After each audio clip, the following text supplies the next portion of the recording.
Hi, this is Bishop Bob Coulter with another TMCI word of encouragement for the week. 1 Peter 1:3 says, "Therefore, prepare your minds for action. Be self-controlled. Set your hope fully on the grace that to be given you when Jesus Christ is revealed." In today's environment, we must prepare our minds for action. God is moving powerfully and quickly these days, and we must have a clear mind to fulfill the call that He has on our life, so that we can advance His kingdom. We must be vigilant because the enemy is always trying to distract us. In a devotion we're reading in Sparkly Gem, Rick Werner wrote, the King James Version says, "Gird up your loins of your mind." It is an extremely powerful graphic picture that expresses something very important that you and I need to understand and apply to our lives. Gird up the loins is a Greek description of Orientals who wear long robes. Before taking a long journey or running a race, they would take the loose garments and tuck them under their girdle or belt. Most frequently, the word is used to depict a running a race. To run freely without a hindrance, he would reach down, gather those long, dangling ends of his garment, and tuck them under his belt. With the loose ends put away, he could run freely and without distractions. The runner would get in trouble if he ever let the garments fall down and become entangled in his legs.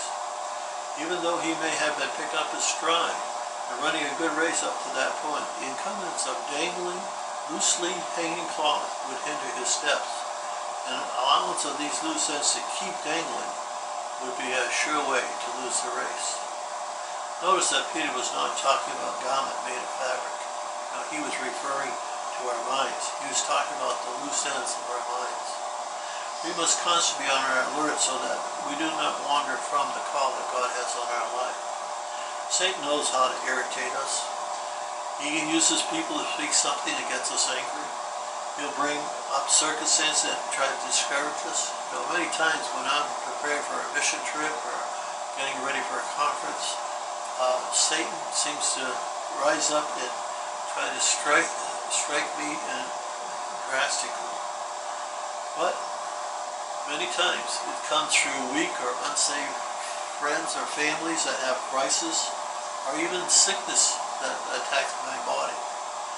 All this is meant to cloud my mind from the task that's at hand. He does the same to you. Other loose ends in our minds that will trip up is our past hurts. Satan's adept at bringing up something across your path that will bring them to your remembrance. Satan is also adept at bringing up hidden unforgiveness in your life that you try to cover up instead of letting God heal that bitterness. These are some of the things that will trip you up, causing you to fall short of the goal that God has set before you. So let's have self-control. Let us put off encumbrances and stay steadfast on the path that God has for us. Don't let Satan distract you from your calling. Stay focused on what God wants in your life, not what your friends want or your relatives or even those you ministry to.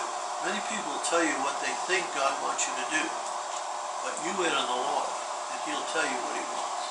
Remember, when you follow the Holy Spirit's instructions, you will be at the right place at the right time with a word from God that will bring victory to circumstances.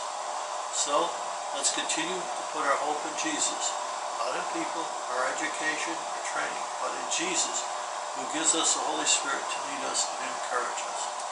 So go forth with a clear, determined mind to fulfill the call that God has on your life, and you have a blessed week.